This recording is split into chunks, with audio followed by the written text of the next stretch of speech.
11वीं क्लास। आज हम पढ़ते हैं MO फर्स्ट सेम का जो हमारा सब्जेक्ट है वो है हमारा human resource management and human resource management में आज हम आपको एक इम्पोर्टेंट टॉपिक पढ़ाने जा रहे हैं जिसका नाम है अपना मानव संसाधन प्रबंधन। सबसे पहले तो अपन यही समझते हैं कि ह्यूमन रिसोर्स मैनेजमेंट होता क्या है ना। तो ह्यूमन रिसोर्स मैनेजमेंट क्या होता है, एक व्यक्ति कोई भी काम करता है तो वो एक संगठन में रहकर करता है और संगठन में रहते हुए वह किसी भी कार्य को आगे बढ़ाता है या किसी भी कार्य को करता है। तो व्यक्ति जो भी काम करते हैं वो एक समाज में रह के एक संगठन के साथ करते हैं और संगठन हमेशा हमारा 2 या 2 से अधिक व्यक्तियों से मिलकर बनता है। जब हम 2 या 2 से अधिक व्यक्तियों को मिलाकर जब एक कोई काम करने के लिए एक संगठन ऑर्गेनाइज करते हैं तो वो संगठन हमारा किस तरीके से चले, उसको कैसे एक रूपता में बांधा जाए, उससे कैसे एक ही प्रकार का काम किया जाए, ये सभी बातें, ये इनकी सभी की जानकारी, ये सभी की बातें ही हमारी ह्यूमन रिसोर्स मैनेजमेंट में आती है।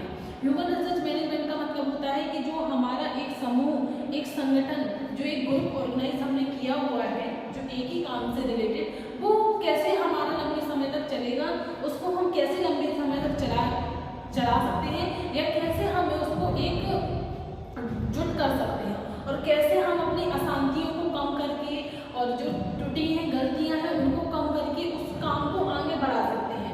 देखो, कोई भी व्यक्ति होता है और कोई भी काम होता है, ये एक व्यक्ति किसी भी प्रकार का काम नहीं कर सकता है। अगर वो कोई भी काम करता है या कोई प्रोडक्ट बनाता है या कोई काम करता है या कोई बिजनेस करता है तो उसको बहुत सारे लोगों की आवश्यकता होती है। जैसे एम्प्लॉयर भी चाहिए उसको, मैनेजमेंट भी चाहिए उसको ओनर भी चाहिए उसको, ये भी चाहिए वो भी चाहिए, तो उसको सारी कमेटी एक बनानी होती है। अब उस कमेटी को कैसे अपन व्यवस्थित तरीके से रख सकते हैं, ऐसा भी तो हो सकता है कि उन सब सारे व्यक्तियों में लड़ाई होगी, नहीं मैं ये काम करूँगा, इसीलिए इस काम के लिए कोई और ही बनाया गया है, इस काम के लिए कोई और बनाया गया है, अदर काम के लिए अदर व्यक्तियों को बनाया गया है और सारे व्यक्तियों को एकजुट रहकर काम करना है। मतलब ऐसे कह सकते हैं कि अपन ने एक माला में सारी मोतियों को पिरोया है, तो उसको कैसे व्यवस्थित तरीके से करेंगे, ये सभी बातें, ये सभी जानकारियां हमारे ह्यूमन रिसोर्स मैनेजमेंट में बताते हैं। अब हम पढ़ते हैं इसका मानव संसाधन प्रबंधन का क्षेत्र। मानव संसाधन प्रबंधन का जो क्षेत्र है वो कहाँ फैला हुआ है, कहाँ है। तो सबसे पहले अपना पहला है श्रमिकों की भर्ती करना। इसमें सबसे इम्पोर्टेंट होता है कि श्रमिकों की भर्ती, हम अच्छे जो एम्प्लॉयर्स होते हैं, हम अच्छे एम्प्लॉयर्स को ढूंढते हैं। जैसे हम कोई काम करते हैं या हम कोई बिजनेस खोलते हैं तो हम एक ऐसे पर्सन को ढूंढते हैं जो बाकी उस काम के लिए सही हो या बाकी उसको वो काम आता हो, हम उन व्यक्तियों को ढूंढते हैं। तो सबसे इम्पोर्टेंट है हमारा कि एम्प्लॉयर्स को ढूंढना। एम्प्लॉयर्स को जैसे मुझे एम्प्लॉयर्स चाहिए वैसे एम्प्लॉयर्स को मैं भर्ती करूंगी या ढूंढूंगी या अच्छे एम्प्लॉयर्स या जिस काम के लिए मैं उसे मतलब बुला रही हूँ उस प्रकार का काम उसको आना चाहिए। फिर दूसरा है हमारा श्रमिकों का प्रशिक्षण, ट्रेनिंग। प्रशिक्षण का मतलब क्या होता है, ट्रेनिंग। तो व्यक्ति जो होता है वो अपना वर्क जो होता है उस आके ही सीखता है। जहाँ हम काम करते हैं वही हमें एक्सपीरियंस होने लगता है काम का। अब ऐसा नहीं है कि मैं कुछ काम अगर नया काम स्टार्ट करूँ तो कोई व्यक्ति उसको पहले से ही आ गया, नहीं, उसको सब ट्रेनिंग चाहिए। उसको 1 दिन देखेगा, वो 2 दिन देखेगा, वो 4 दिन देखेगा, वो 8 दिन देखेगा और देखते देखते वो काम करने लगेगा।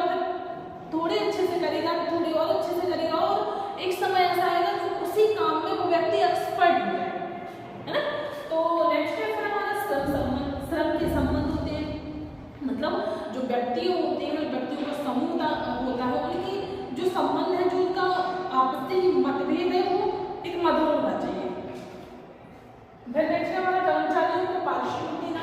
कर्मचारियों को पारिश्रमिक देना मतलब अगर हम किसी भी कर्मचारी से काम करा रहे हैं तो उसको पारिश्रमिक तो हमें देना ही है ना।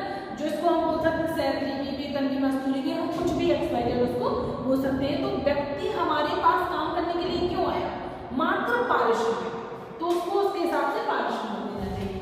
फिर है हमारा कर्मचारियों के लिए कल्याणकार। कुछ काम ऐसे करना चाहिए जो कर्मचारियों के भी हित में हो। एम्प्लॉयर जो हमारे जैसे एक जगह पे सारे एम्प्लॉयर काम कर रहे हैं तो वो सब स्टाफ हो गए, तो हमें कुछ ऐसा भी तो करना चाहिए जो उनके लिए भी कल्याणकारी हो या उनके लिए भी इफेक्टिव हो। जैसे बहुत सारे व्यक्ति हैं जिसको मैं हिसाब के लिए बैठा दूँ और मैं एक कैलकुलेटर रख दूँ, तो एक कैलकुलेटर ही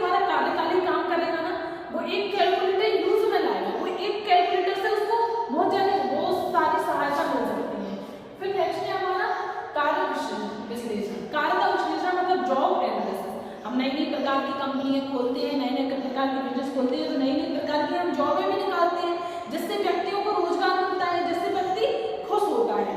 ये क्या है? ये हमारा ह्यूमन रिसोर्स मैनेजमेंट है, जिसका आज हमने ह्यूमन रिसोर्स के बारे में ही आपको पढ़ा दिया है। और सबसे पहले मानव संसाधन प्रबंधन के बारे में हमने इसको पढ़ा है। साथ ही आपको बता दें कि जो डे बाई डे आपको टॉपिक्स बाई टॉपिक्स यहाँ वीडियोस तैयार हो रही है, तो आप लोग अपने नोट्स तैयार करते जाएं, जिससे आपको परीक्षा के समय में किसी प्रकार की कोई भी प्रॉब्लम ना आए। अब आप लोग नोट कर लीजिए, फिर हम आपको आगे बढ़ाते हैं। Thank you.